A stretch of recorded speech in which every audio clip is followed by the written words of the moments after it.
জান্নাত দিয়ে দিলাম। তখন আমরা সবাই দৌড় মারব, যাই দেখবো জান্নাতের দরজাতে একটা তালা দেওয়া। তখন আল্লাহকে বলবো, আল্লাহ আপনি জান্নাত দিলেন, তো জান্নাতের দরজার তালা কেন? তা আল্লাহ বলতে সবার কাছেই তো চাবি আছে, খোলো। তখন এই জুম্মার নামাজের পরে এরা পকেট হাইটা দিকে একটা চাবি আছে, এই চাবি বার করে তালার মধ্যে ঢুকবি ঠিকই, কিন্তু চাবি ঘুরবি না। আল্লাহ ঢুকলো ঠিকই ঘোরে না। আল্লাহ বলো, আল্লাহ বলতে দেখো তোমার চাবি 5টা দাগ আছে, একটা হলো ফজর, একটা হলো জোহর, একটা হলো আসর, একটা মাগরিব, একটা এশা। দেখো তো ওই চাবির কি 5টা দাগ আছে? তখন না, আল্লাহ দাগ নাই।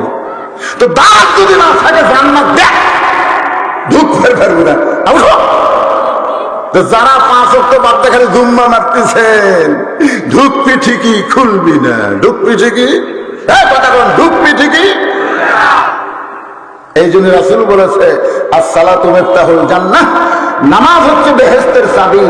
যত আমলই থাক, 1 নম্বর আমলের নাম কি? পুরুষের জন্য 1 নম্বর আমল হলো নামাজ।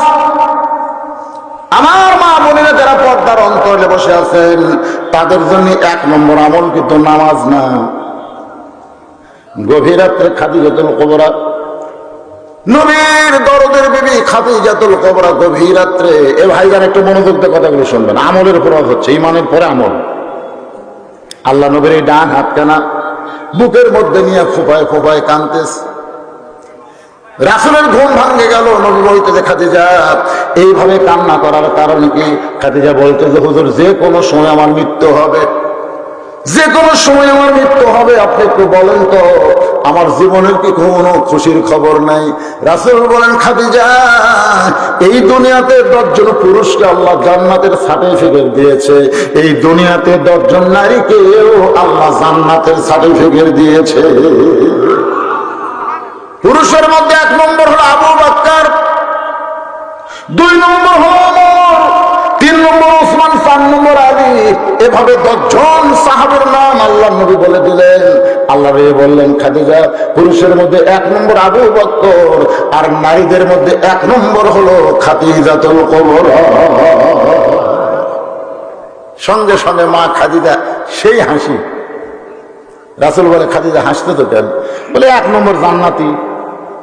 আমার ভিতরে আনন্দ লাগছে। আল্লাহ রাসূল স্বামী হয়ে খাদিজাকে বউ হিসাবে প্রশ্ন করলেন, আপনি যদি 1 নম্বর হন তাহলে 2 নম্বর কে হলে ভালো হয়? পুরুষের মধ্যে 2 নম্বর কে? ওমর। ধরে যান 2 নম্বর কে? তাহলে নারীদের মধ্যে 2 নম্বর কে হলে ভালো হয়? খাদিজা বলতে, হুজুর আমি যখন 1 নম্বর, তাহলে 2 নম্বর ফাতেমা হলেই ভালো হয়। আল্লাহ রাসূল চমকে বলেন, খাদিজা আল্লাহ আপনাকে 4টা মেয়ে দিছে। কয়টা মেয়ে দিছে? রোকেয়া, জয়নাব, কুলসুমা, ফাতেমা। তা আপনি অন্য 3টার নাম না কইয়া ফাতেমার নাম কোন কেন? খাদিজা বললেন, হুজুর আপনি বাবা হওয়ার কারণে আপনি বুঝবার পারতেছেন না, কিন্তু মা হওয়ার কারণে আমি বুঝতেছি। কারণ বাবা আনন্দে মাতিয়া সাগরে ভাসাইয়া সেই যে চইলা যায়, খবর লয় না। মাজন ধরিয়া উদরে কতই যতন করে, 10 মাস পরে পায় প্রসবের বেদনা। এমন দরদি ভাবে কেউ হবে না আমার মা গো। আমার এলাকার এক ছেলে বলে, হুজুর সারা বছর আমার খিদা লাগে না, কিন্তু রোজার চাঁদ উঠলে খিদা বাড়ে। এই রমজান মাসে চাঁদ উঠলে খাইলেই খাবার মন চায়। আচ্ছা হুজুরের কারণ কি? আমি কইলাম, তোর মা বাঁচে আছে? হুজুর আছে। হুজুর তার মাও যে তোর মাও যে রমজান মাসে তোর খিদা বেশি কেন? আমার কথা মতো মায়ের কাছে বলতেছে, মা 11 মাস আমার খিদা কম, রোজার চাঁদ উঠলে খিদা বাড়ে কেন? তখন মা বলতেছে, তোর দাদি এই সর্বনাশ করছে। তুই যখন আমার পেটে ছিলি রমজান মাসে, তখন তোর দাদি আমাকে কইছে, বৌমা ও তাজা রাখার জন্য কিন্তু রোজা থাকা যাবে না। তুমি যদি রোজা থাকো তোমার পেটের বাচ্চা কিন্তু শুকায় যাবে, কারণ তোর তাজা খাওয়ার জন্য রোজার মাসে আমি খাচ্ছি রে। আর সেই খাওয়াটা তো রোজার মধ্যে অভ্যাস আছে। এই জন্য নেপোলিয়ন বলেছে, ভালো একটা সন্তান যদি চাও তাহলে ভালো একটা মায়ের দরকার। যেই বাচ্চারা কোরআনের মাহফিলে বসতেছে না, আশেপাশে ঘুরঘুর করতেছে, ওগুলা বাচ্চার দোষ না। ওরা যখন মায়ের পেটে ছিল, মা পেটে নিয়ে গোটা এলাকা ঘুরিছে। পেটের মধ্য থেকে ঘুরুনি ব্যারাম পাশে, ওই কোরআনের মাহফিলে বসবার পারবে না, কারণ ওর মধ্যে ঘূর্ণি ব্যারাম ঢুকেছে, পেটক থাকতে। যেরকম কখন থাকতে তোমার খাওয়া আছে কেন? ওই যে দুটো দেখেন, ঘূর্ণি ব্যারামের দেখেন দুটো। মায়ের দোষ দিও না, যদি মাকে ভালোবাসো বসো বসো। খালি দিনে ওয়াজ না হয় রাতে হলে, বুঝলেন? ওয়াজ কাক কয়, তাহলে সামনে আসর খালি প্যাট প্যাট করতেছে, থেকে বেশি দূর যাওয়ার পারতেছে না। কি একটু মনোযোগ দাও, কথাগুলো শুনবেন, রাজি হচ্ছেন তো ইনশাল্লাহ? ইমানের উপর আমলের উপর চলতেছে। আল্লাহ রাসূল বললেন, খাদিজা আপনার ফাতেমা জান্নাতি নয়, আপনার ফাতেমা জান্নাতি নয়। খাদিজা বলেন, রাসূলুল্লাহ আমার ফাতেমা যদি জান্নাতি না হয় তাহলে ফাতেমার খবর কি? রাসূল বললেন, ফাতেমা হলো জান্নাতি নারীদের নেত্রী। খাদিজা বললেন, হুজুর তাহলে আমারটা ফাতেমাকে দেন আর ফাতেমারটা আমাকে দেন। আল্লাহ রাসূল বলেন, কেন? বলে, সর্বপ্রথম আপনাকে নবী বলে কে স্বীকার করছে? এই দুটো আবার কি হলো রে? বস করে মাত্র বস রে। আমি হিসাব করে দেখলাম, বাংলাদেশে ডাক্তারের বউ কোনোদিন সিজার হয় না। আপনারা দেখবেন, ডাক্তার কিন্তু আর বউ সিজার করায় না, নর্মালি বাচ্চা ডেলিভারি হয়। মৌলানাদের বাড়িতে কোনোদিন মিলাদ হয় না, আর পীরের বউ কোনোদিন পীরের হাতে মুরিদ হয় না। এই তিনটা জিনিস আমি খুব খেয়াল করছি। আমি এক ডাক্তারকে বললাম, কে ভাই সিজার করা বাচ্চা আর নর্মালে বাচ্চা হয়? সর্বনাশ, সিজার করা বাচ্চা হলে মায়ের বিশাল ক্ষতি হয়, বাচ্চাদেরই ক্ষতি হয়, ভবিষ্যতে বাচ্চা নিলে সমস্যা আছে। এই জন্য নর্মালে বাচ্চা হওয়া আল্লাহর নিয়ামত, যেরকম সুবহানাল্লাহ।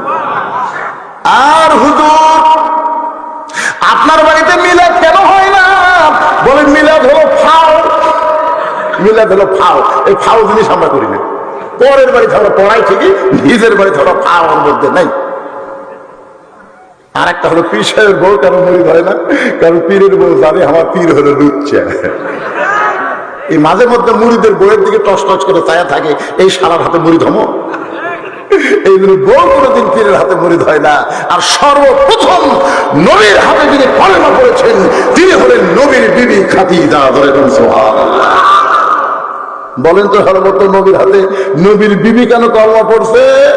কারণ নবী বর্তমান ভণ্ড পীরের মতো না। নবী হচ্ছে লাকাদ কানা লাকুম ফি রাসূলিল্লাহি উসওয়াতুন হাসানা। তার বাইরেও যেমন ভিতরেও তেমন। ধরে কোন কথা ঠিক কিনা? খাদিজা বিনতে খুবরা বলেন, রাসূলুল্লাহ সর্বপ্রথম আপনার হাতে কলেমা পড়ে আমি ঈমান গ্রহণ করেছি। আমার যত সম্পদ আমি সব আল্লাহ দিয়ে দিছি। সেই খাদিজাকে বাদ দিয়া আল্লাহ ফাতেমাকে খাতুনে জান্নাত ডিগ্রি কেন দিল? হুজুর আমার ফাতেমা হবে 1 নম্বর জান্নাতি, আর আমি খাদিজা হব খাতুনে জান্নাত। রাসূল একটু মুস্কি হাসিতে বললেন, আপনি হলেন মা, মা হয়ে হিংসা করতেছেন কে? খাদিজা বলতে, হুজুর আপনি মরদ মানুষ তো বুঝবেন না। মেয়ে মানুষ হলেই বুঝতে, মেয়েরা কোনোদিন কাউকে উপরে থাকতে দিবে না, সে হাসিনা হোক আর খালেদা হোক। ধরে কোন কথা ঠিক? এতে স্বভাব দোষ হলো উপরে যাবো কেন, নিচে থাক। যেদিন থেকে বাংলার আকাশে মেয়ে মানুষেরা ক্ষমতা আছে, সেদিন থেকে এই দুটার ঝগড়া থামাতেই দেশ গেছে। ধরে কোন কথা কথা কম লাগে, কথা কম লাগে। এই জন্য আল্লাহ রাসূল বলেন, মা তারাক্তু বাদি আলা উম্মতি ফিতনাতুন আদারাল রাসূল মিনান নিসা। রাওয়াহুল বুখারী কিতাবুল ফিতান। বুখারী শরীফের কিতাবুল ফিতান অধ্যায়ে আল্লাহর নবী বলেন, আমার পরে আমার উম্মতের জন্য সবচাইতে বড় বিপদ হবে পুরুষ মানুষের জন্যই নারী প্রধানমন্ত্রী হওয়া। এই হাদিসটা মনে হয় নবী আমাদের বাংলাদেশের জন্য করেছে। সুবহানাল্লাহ না খান? আমাদের নবীকে খেলে আরবের নবী না বিশ্ব নবী? হ্যাঁ বলেছেন, আরবের নবী না বিশ্ব নবী? আরসালনাকা ইল্লা রাহমাতাল লিল আলামিন। রাসূল বললেন, খাদিজা আমি হলাম বন্টনকারী, আর দেওয়ার মালিককে খুব খেয়াল করে শুনবেন, আমার মায়েরা যারা আছে এরা কিন্তু কান খাওয়া করছে। আল্লাহ রাসূল বলেন, খাদিজা আমি হলাম বন্টনকারী, দেওয়ার মালিক হচ্ছে আল্লাহ। আল্লাহ যাকে যেইটা দিছে আমি সেইটাই ঘোষণা করতেছি, আমি রাসূল নিজের ইচ্ছা মতো কিছু বলি নাকি।